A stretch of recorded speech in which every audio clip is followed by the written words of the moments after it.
TheSurfaceSpins. Hello, Surface Spins here. Today is a beginning of a new series that we're doing here on the channel called Records in Common. I find people who want to talk about a record that we share in common in our collections. And today we're lucky to have and honored to have Harry from Harry's Music Room. How you doing, Harry? Good, thank you. I'm honored to be your first guest. Yeah, you're kicking off the series, so we're going to see how this rolls out. So today we selected a record that both of us have in our collection. One of my favorites, and I think one of yours. Absolutely. It's J.J. Cale's Naturally. I love the cover too. You know, the cover speaks volumes, and that is the thing that draws you in because it's very perplexing. You don't have any idea what you're in store for with this record.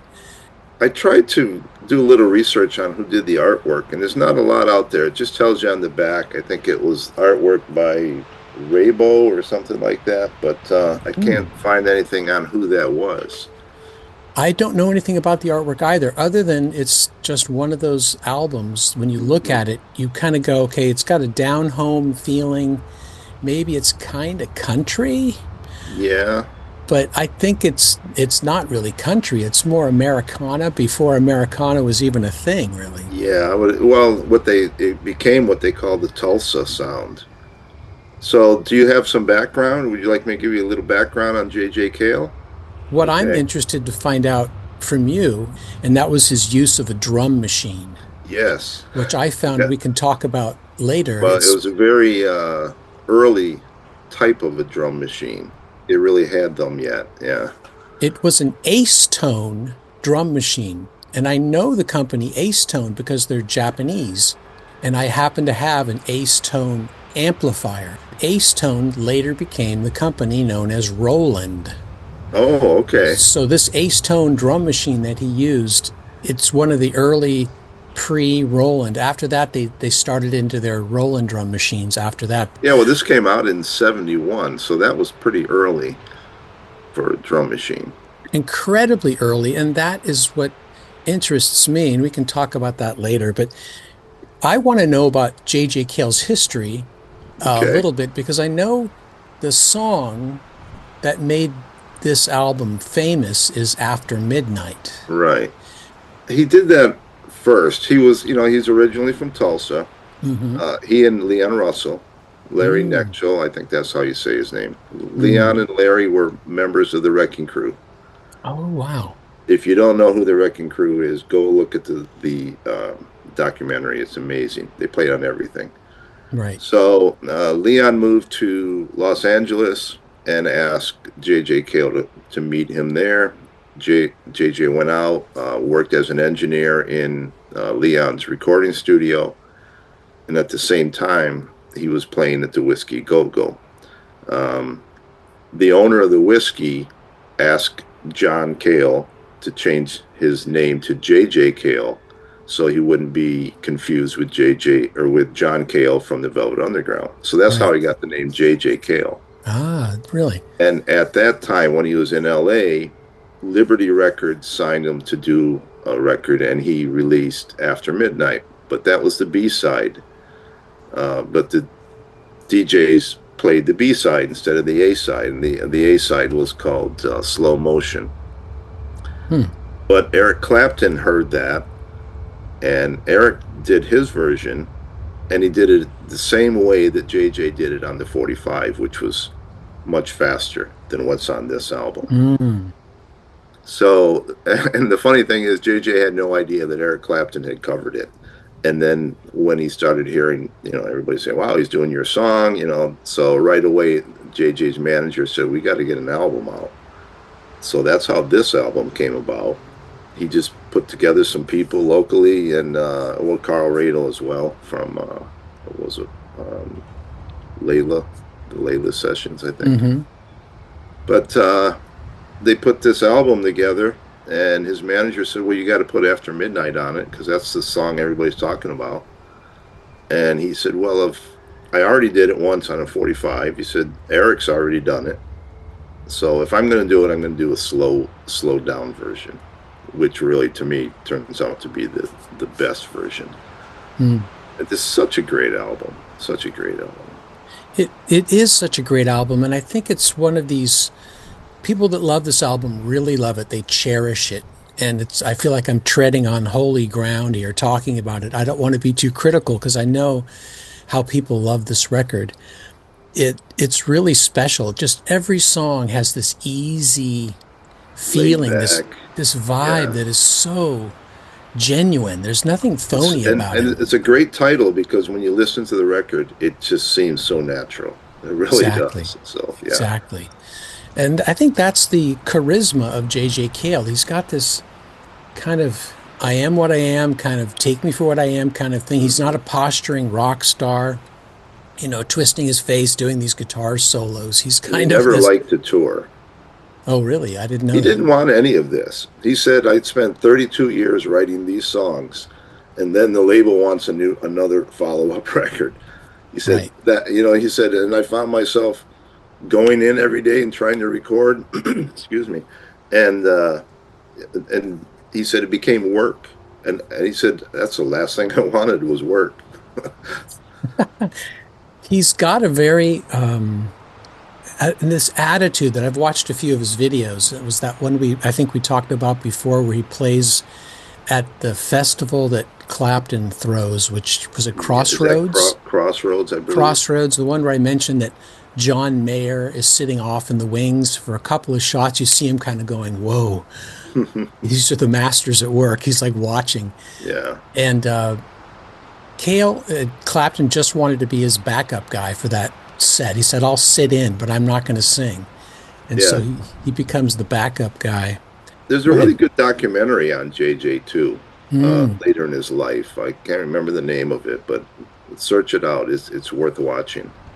So I need to see that. I have not watched that, and I honestly don't know much about his background. So he was from Oklahoma Yeah. originally, but migrated out to California, Los Angeles, and I didn't know he was part of the Wrecking Crew. I've seen the Well, JJ wasn't. oh Leon, Leon Leon, was. and That's it. and this was actually on Leon's label, which was Shelter Records. Okay. Oh, you have the one with the upside down Superman logo. Yeah, and it's also blacked out because they had a cease and desist for using the Superman logo. But Also, original copies of that, it's an egg with the Superman logo on it. right. But when this album came out, he was supposed to go on Dick Clark and do Crazy Mama, I believe. And when they told him that he would have to lip sync, he said, "No, I'm not going to do it then." So in a way, he was his own worst enemy. He did not promote himself. He didn't want to get out on tour, but he sure made some great music.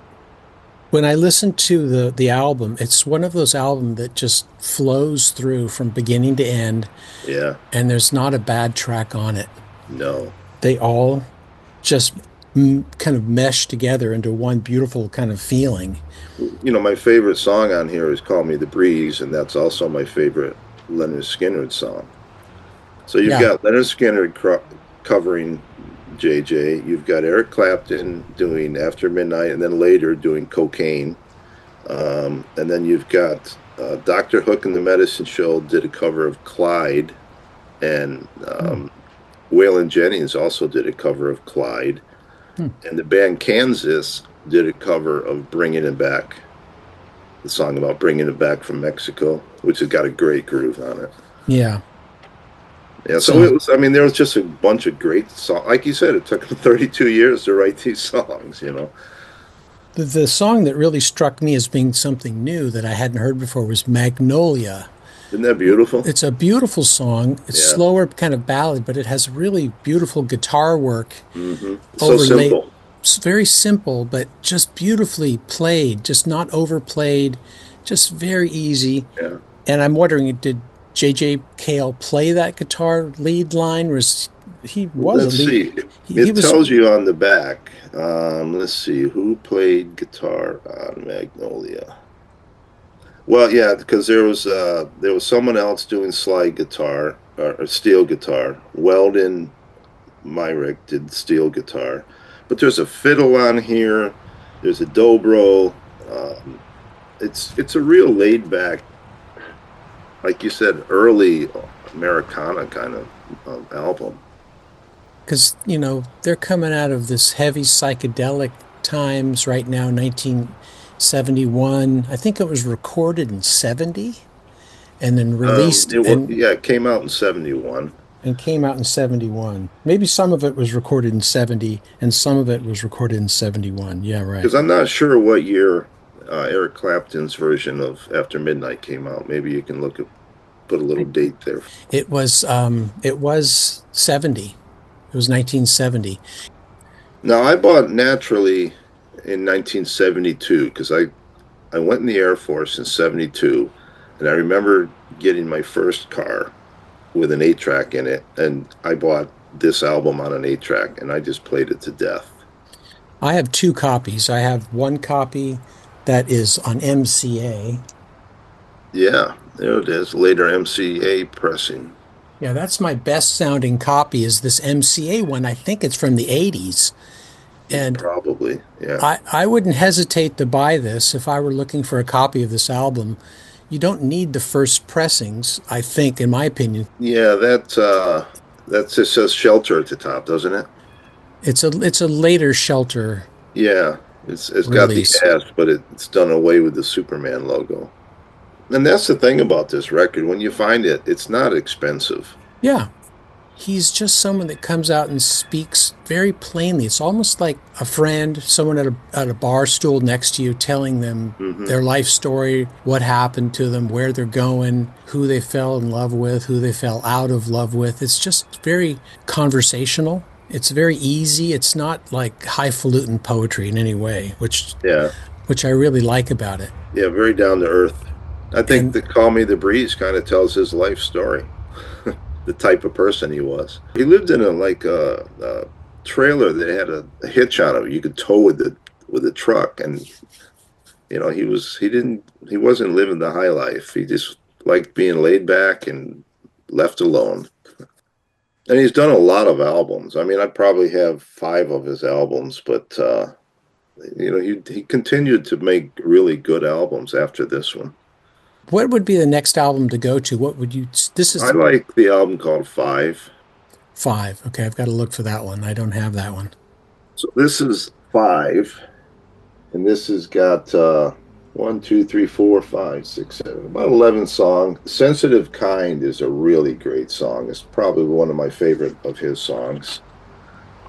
And then he did, what is this one called? Really. Yes, I have that one. That's a great shot there. I love that. And then, oh, and this has got the song Lies, which most people have probably heard Lies. This is one I don't listen to a lot, Grasshopper. Hmm. And then Troubadour. Yeah, I was reading that that's considered his second greatest album. Yeah, I would probably agree with that. And this is Analog. Is this? Yeah, Analog Productions did this one. Oh, really? And then another good one is Okie. Hmm. This has got Cajun Moon on it. So yeah, he was pretty prolific, really. And then of course, he did the album with Eric Clapton. They did one together. Yeah, I heard they did a record together, which I've never heard as well. I have Really, and I have this first one, Naturally. I don't have any of the others, but Troubadour is one to look for, and Five, I think, are the ones that I was looking at that were intriguing to me that I'll keep searching out. And I did not know that Analog Productions did Hmm. a release of Troubadour. That's interesting. Yeah, I'd like to find a audiophile pressing of Naturally if it exists. I don't even know if they did one, Hmm. but they should if they didn't. Yeah, I agree. That would be one that would definitely be a favorite to look for. Although it's pretty lo-fi, but yet you want it to sound as clear and clean as you can. I agree. It's got this very lo-fi sound. In fact, you can almost hear the recordings during from the first track going into the record, kind of getting technologically better. And by the time you get to After Midnight, it sounds like they might have been in another studio Yeah, because, I think well, actually, After Midnight and I think Crazy Mama, the first two songs they recorded were almost a demo. That's where they used the drum machine. mm, And then the next eight songs, they moved into a studio and they brought in back session guys. yeah, So the songs got a little more produced, maybe. yeah. But it was all, yeah, it was all, and it was, it was all pretty much self-produced, self-financed. They didn't have a real big backing from a studio for money for this. The drum machine was the startling thing for me because you'd never heard a drum machine on a rock record before. It's almost verboten, you know. Were there other drum machine parts in any of the? There's one other song that has a drum machine. I think it's Yeah, I think this. it's Crazy Mama, I think. Yeah, is that the first song on side two, maybe? Yes, it is. Yeah, that's the one that I heard a drum machine very clearly on as well. And that's It's, another song I love. I love every song on this album. I really do. oh There's yeah, no bad track on it. there's not a bad Crazy track. Mama, it's just got a great feel to it. Yep. And the drum machine is, something that when I Googled what was the first song that ever had a drum machine, they went with something I want to say by Genesis in 1972. Hmm.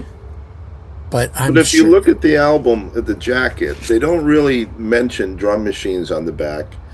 And it's color coded on who played on what next to their name. oh, See those really? little dots? Yeah. And if you look at so I'm not sure this jack is totally correct because if you look at the color coding, it says that Carl Himmel played drums on those two songs. But yet, if you read about it, you'll see that there was a drum machine. There wasn't a drummer on those two songs, unless they came in Hmm. and added something later.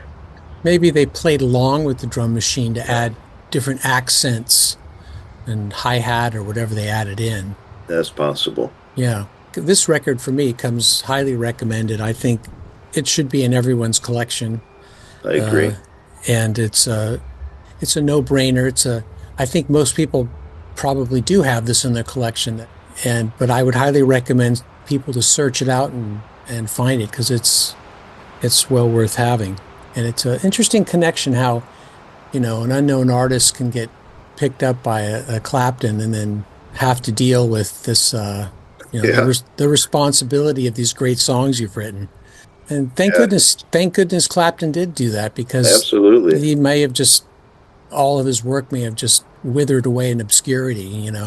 So I'm going to have to look for that Liberty single where he did the fast version of That After Midnight. I've never heard that version of it. that would be interesting to find too, to hear the differences Yeah. and hear what Clapton took from it for his take on it, right? Well, from what I read, they said Clapton pretty much did it exactly the way he did it on the 45, Mm, sped up and the same that like just that was his demo more or less to learn from. interesting. Makes you wonder where Erica heard it. They must have gotten some airplay in L.A. because they did say that the DJs were flipping the 45 over and were playing After Midnight instead of the A side. And the A side, what was it? It was another song that you'd mentioned. What What was the? was it? I wrote it down here. I can't remember now. But that This doesn't appear on this album at all, does it? No, the A side was called Slow Motion, I bet that's a rare 45. Could be. probably. Yeah, if you have But one of the, I'm going to be looking for it now. I'm going to look for it too. Hey, this has been a great conversation. I really appreciate you taking part in this first of hopefully an ongoing series that we're doing here on the channel called Records in Common. And thank you, Harry, for being here. Well, People, I'll thank put, you, Robert, for yeah. inviting me. It was fun. I enjoyed doing it. I'm looking forward to more videos you do with others. And if you feel like you want to do something else again, talk about another record, we could do that as well. I like what you said though that it doesn't have to be albums everybody likes. It can be albums Yes. people don't like, You which know, would almost be more interesting. Thank you again for being here. And I'll just say Thank you. thank you for anyone watching the Surface Spins. Take care. Surface Spins signing out. Bye, Harry. Good night. Goodbye. Bye.